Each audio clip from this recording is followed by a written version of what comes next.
Hello friends, Hari Om. कैसे हैं आप लोग? आई होप आप लोग अच्छे होंगे, स्वस्थ मस्त होंगे। मैं भी बहुत अच्छी हूँ फ्रेंड्स।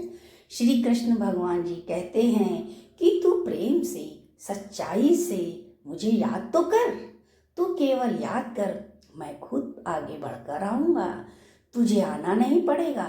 केवट को राम जी के पास आना नहीं पड़ा था। श्री राम जी उनके पास खुद चलकर गए थे और उनको खुद ही भेंट दी थी। सुदामा को मांगना नहीं पड़ा, मैं खुद आगे बढ़कर गया और झोपड़ी से महल बनाया। उन्होंने तो मुझको महसूस भी नहीं कराया था। भक्त को मालूम ही नहीं पड़ता कब रंग से राजा भगवान ने बना दिया। मेरे भगवान ने मुझको राजा बना दिया। हर आरजू अधूरी नहीं होती, हर आरजू हमेशा अधूरी नहीं होती। भगवान और भक्त में दूरी नहीं होती। मिल जाए जिसे अपने प्रभु की शरण, फिर उसे कभी किसी और की जरूरत नहीं होती। लोग भक्ति करके भगवान से भौतिक सुख सुविधा मांगते हैं। जिन चीज़ों को मांगने से दुख मिले, ऐसी इच्छाओं से बचना चाहिए। बिन मांगे कृष्णा जी मेरे सब भरते भंडारे, मैं क्यों जाऊं संतों द्वारे द्वारे। होती मुझ पर कृष्णा की बरसात है, उनका आशीर्वाद मेरे पास है। लोग भक्ति करके भगवान से भौतिक सुख सुविधा मांगते हैं। जिन चीज़ों को मांगने से दुख मिले, ऐसी इच्छाओं से बचना चाहिए, उनका त्याग करना चाहिए। साधु होने का ये मतलब नहीं है कि समाज से हमारा कोई लेना देना नहीं है। संत समाज से अलग रहते जरूर हैं, एकांत चाहते हैं, लेकिन लोगों का हित करते ही रहते हैं। यही सच्चे साधु संतों की निशानी है। संत जगत में आते हैं जग तारन के लिए, आदि व्याधि उपाधि अविद्या तारन के लिए। संत की महिमा वेद न जाने, गुरु ग्रंथ बतलाते हैं। नारद भी वीणा लेकर गीत उन्हीं के गाते हैं। यही सच्चे साधु संतों की निशानी है।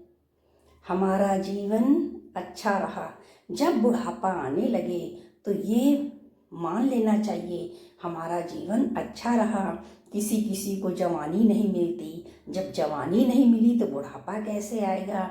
और भगवान का शुक्राना कीजिए कि मेरा बुढ़ापा अच्छे से गुजर रहा है। एक राजा थे, उनके यहाँ कोई औलाद नहीं थी। बहुत पूजा पाठ तपस्या करने के बाद भी उनके यहाँ औलाद नहीं हुई। फिर साधु संतों अघोरी के चक्कर लगाने लगे, फिर भी सफलता हाथ नहीं लगी। एक दिन किसी अघोरी बाबा ने कहा, किसी छोटे बच्चे की बलि दो, तब संतान उत्पन्न होगी। ये सुनकर राजा बहुत खुश हुए और उन्होंने राज में घोषणा करा दी, जो अपने बच्चे की बलि देगा उसको मैं आधा राजपाट दे दूंगा। एक गरीब किसान था, उसके बहुत सारे बच्चे थे। उसने सुना तो उसने सोचा, ये सबसे छोटा बच्चा मेरे किस काम का है, और उसने राजा को खुशी खुशी दे दिया। राजा ने बोला, क्यों दे रहे हो? बोला, ये मेरे किसी काम का नहीं रहा। राजा ने बच्चे को रख लिया। जिस दिन बलि देनी थी उस दिन राजा ने देखा, बच्चे ने छोटे छोटे 4 घर बनाए और पहले घर को देखा। देखकर उसने जोर से एक लात मार के घर को गिरा दिया। फिर इसी तरह उसने दूसरे घर को देखा और लात मार के गिरा दिया। तीसरे घर को देखा, फिर उसको भी हंसकर लात मार के गिरा दिया। चौथे घर को देखा, हंसा, प्रणाम किया। राजा अफसोस में पड़ गए, क्या ये मुझे बद्दुआ दे रहा है या कोई तांत्रिक क्रिया कर रहा है? राजा से रहा ना गया। उन्होंने पूछा, तुम ये क्या कर रहे हो?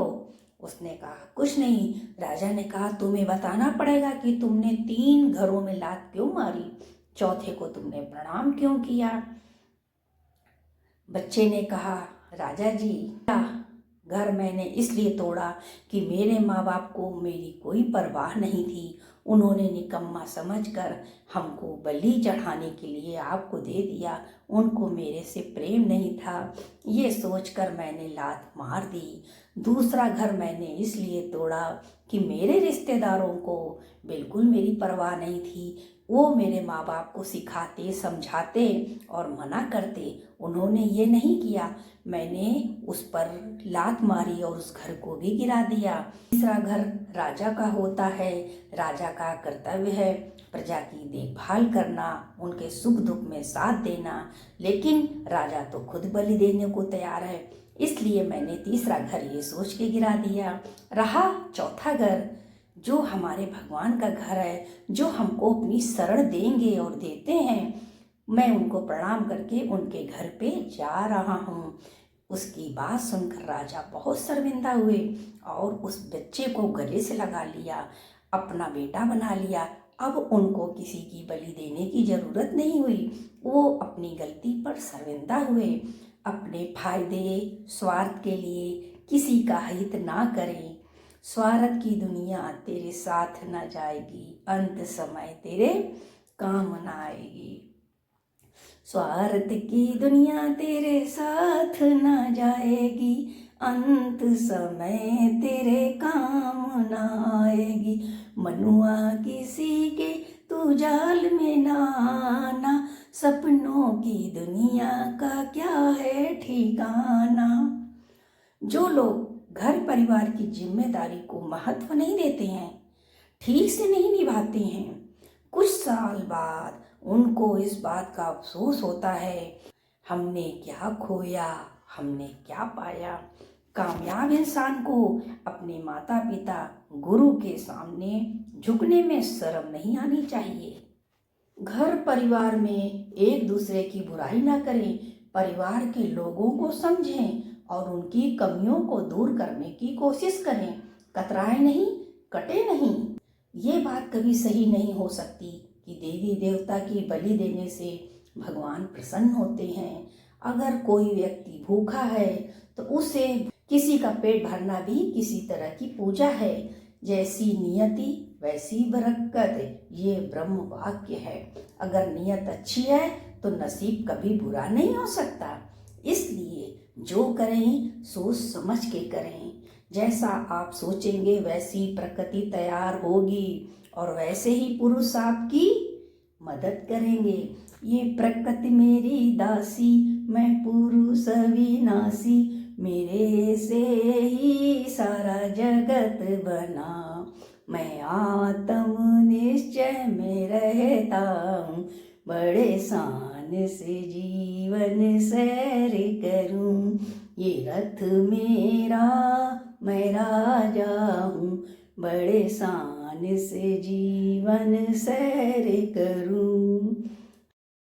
श्री कृष्ण भगवान कहते हैं, जो भाई का नहीं हुआ, जो बाप का नहीं हुआ, तो आपका क्या होगा। चाहे बेटा हो चाहे बेटी हो, अगर आप अपने खून के ही नहीं हो पाए तो आप किसके होंगे। फिर भगवान के आप कैसे हो सकते हैं। आप अपने वालों को छोड़कर भगवान को कैसे अपना समझ सकते हैं। इंसान बिना स्वार्थ के तो भगवान से भी रिश्ता नहीं रखता। 21 रुपए के प्रसाद में पूरी दुनिया की लालसा रखता है और चढ़ाएगा काम पूरा होने के बाद।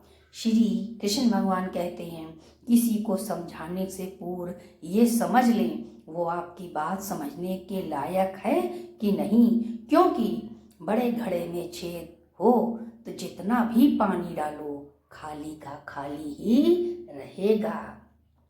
मुट्ठी बांधे आए थे, हाथ फैलाए जाना है, इस धरा का इस धरा पर ही रह जाना है। जीने की ख्वाहिश में तू क्या क्या कर रहा है। इतना भी तो जीना नहीं है जितना तूने सोच के रखा है। क्यों रोज तिल तिल मर रहा है। जैसे पुराने कैलेंडर को हटा देते हैं और नया कैलेंडर लगा देते हैं, वैसे ही मनुष्य अपने पुराने विचारों को अगर हटा दे और उसके जगह नए विचारों को धारण करे, माना नए विचार को लोगों को बताए, नए विचारों को टाइम दे, भगवान से प्रार्थना करे और सोचे कमाने की, जमाने की नहीं। जमाना क्या कहेगा, जमाना तो हरदम लोगों को कहता ही आया है, सलाह और ताना खाने को नहीं देता है। हरिओम फ्रेंड्स, आपको ये ब्लॉग कैसा लगा आप लोग जरूर बताइएगा। मैं motivational star next blog video में आपसे मिलती हूँ। तब तक के लिए मेरे सभी यूट्यूबर्स भाई बहन फ्रेंड्स को हरिओम।